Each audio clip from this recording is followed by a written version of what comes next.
یہاں نوکریاں مرید کرتے رہتے ہیں، سجادگیاں بیٹے لیتے رہتے ہیں۔ سوچ ذاتی ہے نا، ہماری ذاتی سوچ ہے۔ ایک پیر صاحب میرے دوست تھے، ان کا انتقال ہو گیا تو مجھے بلایا گیا سجادہ نشینی کے لیے، جو بزم سجی، مجھے بھی کہا گیا دستار میں آپ نے شریک ہونا ہے۔ تو میں نے کہا نہیں، میں نہیں باندھوں گا اس کو دستار۔ محبت کا سلسلہ تھا، میری وہاں بات سنی جاتی تھی تو میں نے کر لی۔ ہر جگہ تو سنی بھی نہیں نہ جاتی، نہ ہم کر سکتے ہیں۔ تو میں نے کہا جناب میں نہیں باندھتا۔ کہا وجہ؟ میں نے کہا یہ تو دورے کرتا تھا، وہ جو مرید سارا دن پیروں میں بیٹھا رہتا تھا حق اس کا بنتا ہے، وہ جو ان کا پخانہ اور پیشاب تک صاف کرتا تھا نا، وہ سجادگی کے قابل ہے، اسے لاؤ، اس کی دستار کرتے ہیں۔ اور میں نے کہا یاد رکھو، جب ہم ملی فائدہ، ہم بڑے بڑے مراکز ہمارے بزرگوں نے قائم کیے، لیکن وہ جس سجادے کے ہاتھ آئے وہ نااہل تھا اور وہ مراکز تباہ ہو گئے۔ نیا آدمی جو آتا ہے اسے نئے سرے سے بنانا پڑتا ہے، اور ہمارے جیسے لوگ جب تک ادارے بنتے ہیں تب تک بڑھاپا آ جاتا ہے، پھر کہاں کام کریں گے؟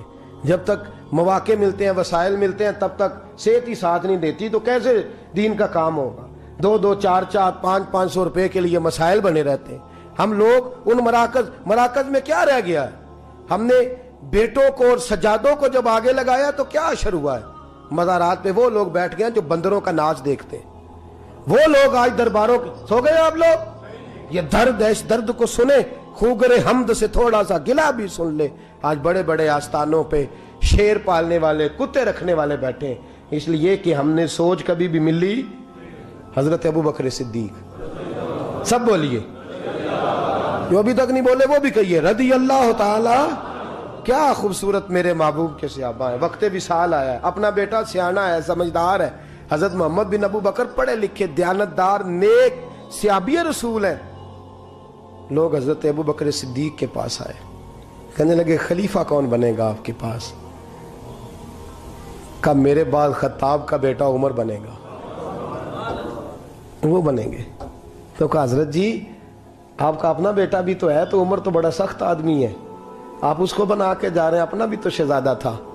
حضرت سے ہاں بیٹا اہل ہو تو بنائے، حضرت علی نے بنایا امام حسن، اہل ہو قابل ہو تو حرج بنائیں، حرج نہیں قابل ہو۔ حضرت سیدنا ابو بکر صدیق رضی اللہ تعالیٰ عنہ ملت کی بات کرتے ہیں، قوم کی بات کرتے ہیں، اسلام کی بات کرتے ہیں، فرمانے لگے بھائی میں قبر میں جاؤں گا تو مجھ سے اللہ تعالیٰ پوچھے گا کہ تو میرے محبوب کی امت کا نگہبان تھا، بتا ڈوری کس کے ہاتھ میں دے کے آیا ہے؟ تو میں اللہ کی بارگاہ میں یہ جواب دینا چاہتا ہوں کہ اس کو دے کے آیا ہوں جو تیرے نبی کی امت کا سب سے زیادہ خیال رکھے گا۔ لہذا بیٹے کو ترجیح۔ حضرت عمر کے انتقال کا وقت آ گیا۔ بھئی بیٹے پیارے کسے نہیں ہوتے؟ بیٹے پیارے ہوتے ہیں کہ نہیں؟ بولیے، اولاد بڑی پیاری چیز ہے۔ حضور نے فرمایا ہے کہ اولاد انسان کے جگر کا پھل ہوتی ہے۔ جگر کا، میری طرف دیکھیے، اولاد جگر کا پھل ہوتی ہے، جگر کا اولاد کسے نہیں پیارے ہوتے؟ حضرت عمر کے بیٹے عبداللہ ابن عمر رضی اللہ تعالی، جن کے بارے میں میرے نبی پاک نے فرمایا رجل صالح، یہ بڑا صالح مرد ہے۔ حضور نے گواہی دی کہ عمر کا بیٹا بڑا رجل صالح مرد ہے۔ مرد کہا حضور نے اور صالح کہا۔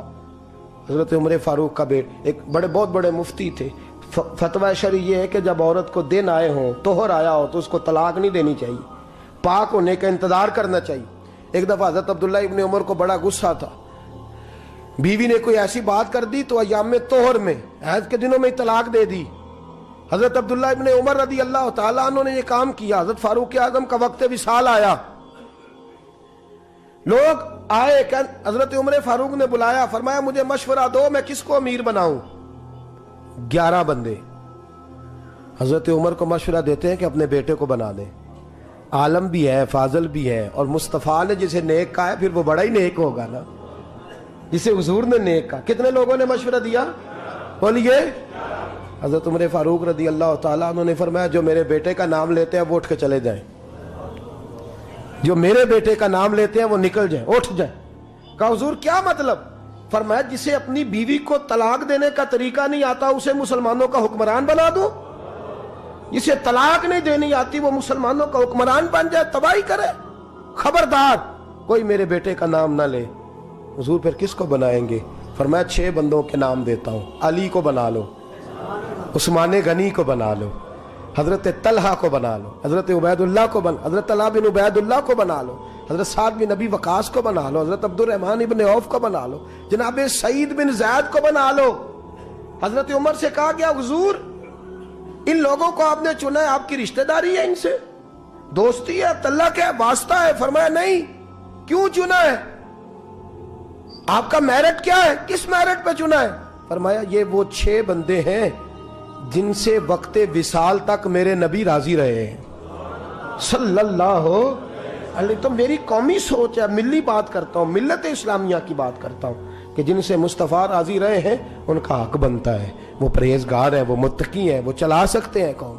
ہماری سوچ ذات تک اڑ گئی ہے, جاگ کے بیٹھیے, ہماری سوچ ہماری ذات تک اڑ گئی ہے. اس کا نقصان ملت کو اٹھانا پڑ رہا ہے, اس کا نقصان قوم کو سہنا پڑ. 2 کروڑ کی کوٹھی بنا لی ہے پر 10,000 روپیہ گلی میں نہیں لگایا.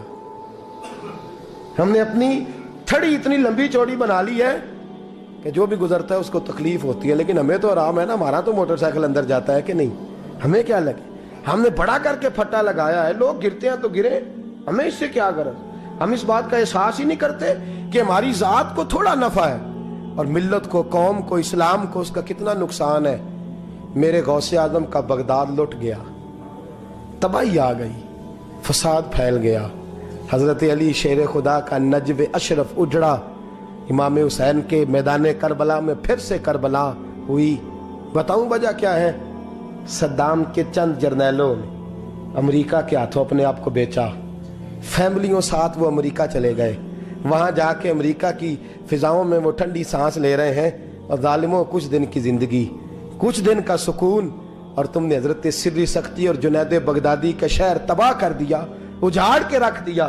بغداد کے لوگ بھیک مانگ کے کھاتے ہیں, بغداد کے لوگ لوگوں کو لوٹ کر کھاتے. وہاں قحط پڑ گیا مردوں کا قحط پڑ گیا. عورتیں جلوس نکال رہی ہیں کہ مرد 2 شادیاں کریں. تھوڑے نفع کے لیے تم نے اسلام کا سودا کر ڈالا, تم نے بیچ ڈالا ملت کو. اللہ کی بارگاہ میں تم کو جواب نہیں دینا, وہاں تم کو حاضر نہیں ہونا. تھوڑے نفع کے لیے دین کے لمبے چوڑے نقصان, لمبی چوڑی تباہیاں ہم کرتے ہیں. فلسطین سارا لٹ گیا چند مسلمان حکمرانوں کی وجہ سے. امریکہ سے یاری نہیں چھوڑی, دوستی نہیں چھوڑی, اور انہوں نے ساری تباہی کر لی. افغانستان سارا اجڑ گیا.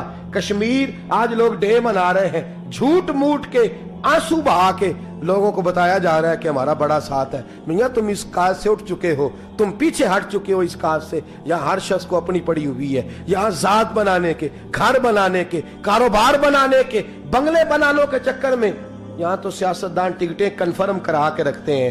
کسی وقت بھی بھاگنا پڑ سکتا ہے, کسی وقت بھی دوڑنا پڑ سکتا ہے. جہاں ذات کے لیے جلوس ہے, ذات کے لیے جھگڑا ہے, ذات کے لیے سارے معاملات ہیں, جس کے گھر کو آگ لگتی ہے وہ جلوس نکالنے لگ جاتا ہے. توجہ ہے میری بات پر؟ جب بھی کوئی جلوس نکالتا ہے نا کسی بھی طبقے کا, تو میں ذرا ٹٹول کے دیکھتا ہوں کہ جب حضور کی ناموس کی باری آئی تھی اس جماعت نے جلوس نکالا تھا کہ نہیں نکالا تھا. آج کئی سرکاری ملازم سڑکوں پہ ہیں, ہمیں کوئی غرض نہیں وہ کس کام کے لیے, لیکن یہی سرکاری ملازم ناموس رسالت کے جلوس پر یہ کہتے تھے ہماری نوکریوں کا مسئلہ ہے, ہم اگر باہر نکلیں گے تو گورنمنٹ ہمیں نکال دے گی. اب کدھر گئی تمہاری نوکریاں, اب کدھر گئے تمہارے معاملات؟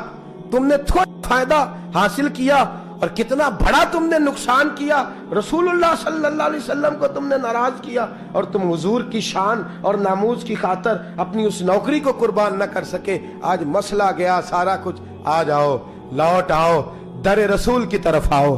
میرے محبوب کریم صلی اللہ علیہ وسلم کے غلاموں جیسا کردار اپناؤ, اظہار کرو, قربانی دو, دوسروں کا نفع سوچو, دوسروں کی بھلائی سوچو.